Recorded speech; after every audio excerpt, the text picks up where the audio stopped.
2024 is over, and this year seems to be very bright when it comes to the potential of the games releasing within this year. However, we are stuck in January, and January is pretty boring as there aren't any significant releases releasing within this month, which left me with a question: what game am I going to start the year 2025 off with? And well, I had the answer.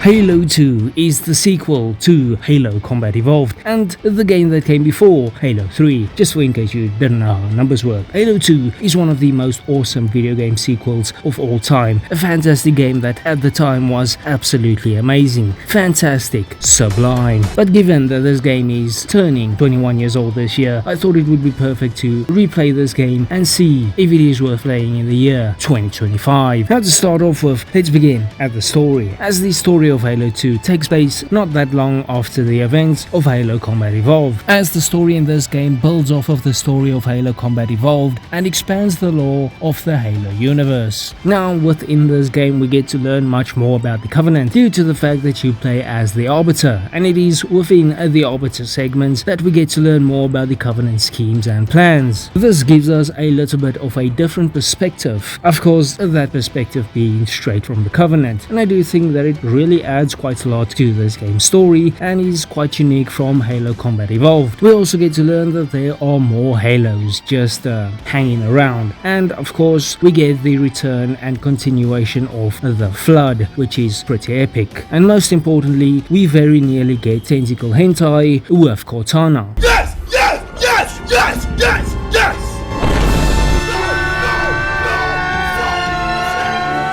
All jokes aside, I think the story of Halo 2 is very strong. It adds a lot to the lore of the Halo universe, and it is, well, just a fantastic story to sit through with some great voice acting and some phenomenal characters. But hey, we aren't reading a book here, we are playing a video game, and the most important element of playing a video game is of course the gameplay. And the gameplay in Halo 2 is fantastic, improving and enhancing the already fantastic gameplay of Halo Combat Evolved.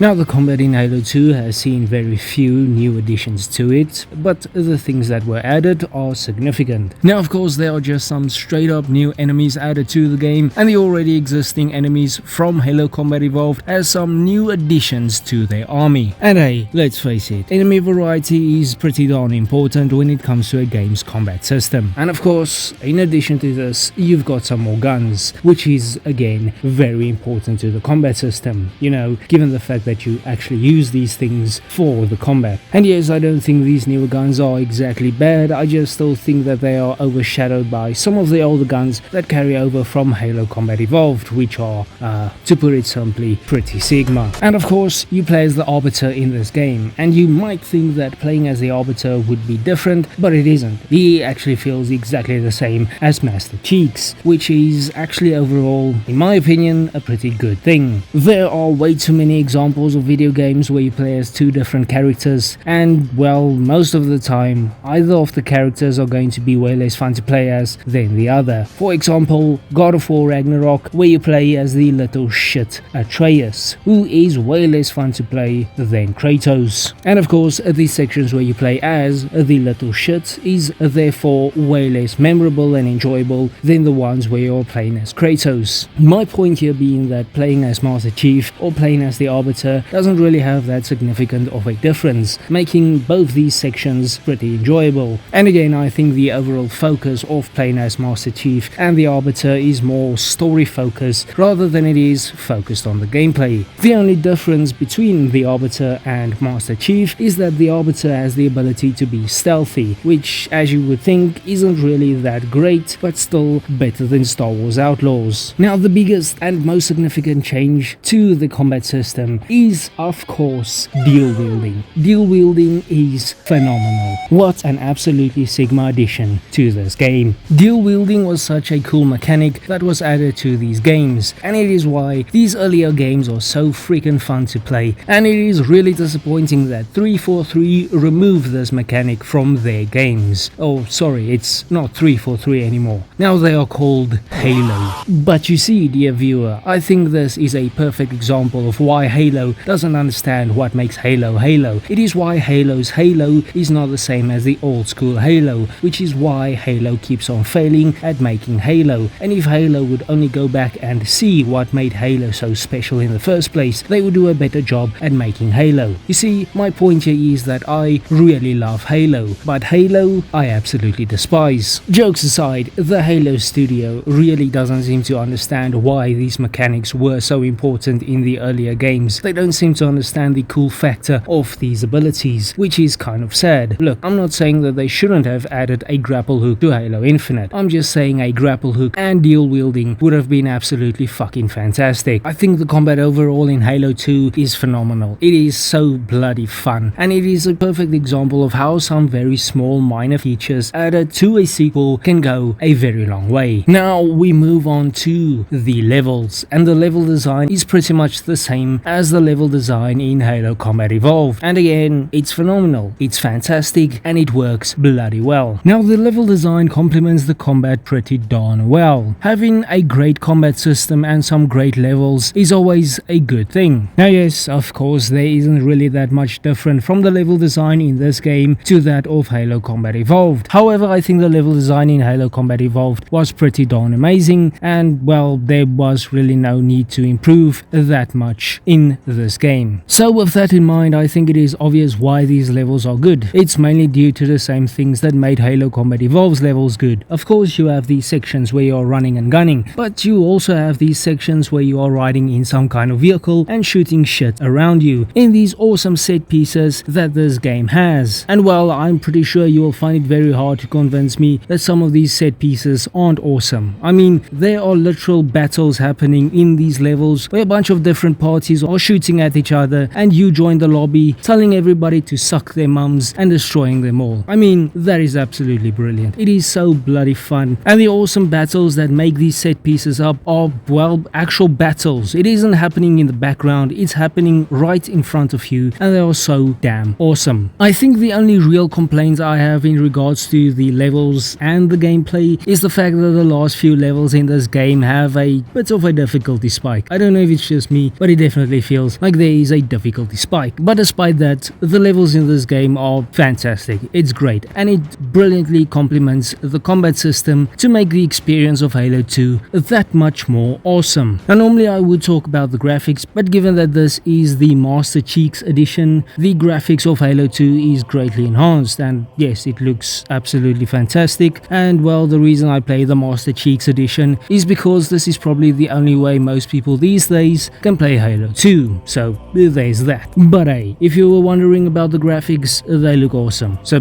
yeah, that's all I have to say about it. Look, overall, Halo 2 is a damn fine experience. It is a perfect example of what a sequel should be, and even though by today's standards some of the improvements might seem minor, I don't really have that much of a complaint in regards to it, and the reason is pretty simple. Halo Combat Evolved didn't really need all that much improvements, and well, Halo 2 improves in all the right areas. But yeah, this is Halo. This is what Halo used to be. And yes, of course, the newer Halo games have their fans, and I don't think they are all that bad. Well, at least some of them aren't that bad. But I do think that these older games have something special, and it's definitely not just nostalgia. I genuinely think that if Halo Studios looks back at these older games and tries to understand what makes them so special, their Halo games will improve. So to conclude this video, let's answer the important question: is Halo 2 worth playing in the year 2025? And the answer is yes, absolutely. It's a bloody amazing game. Thank you for watching.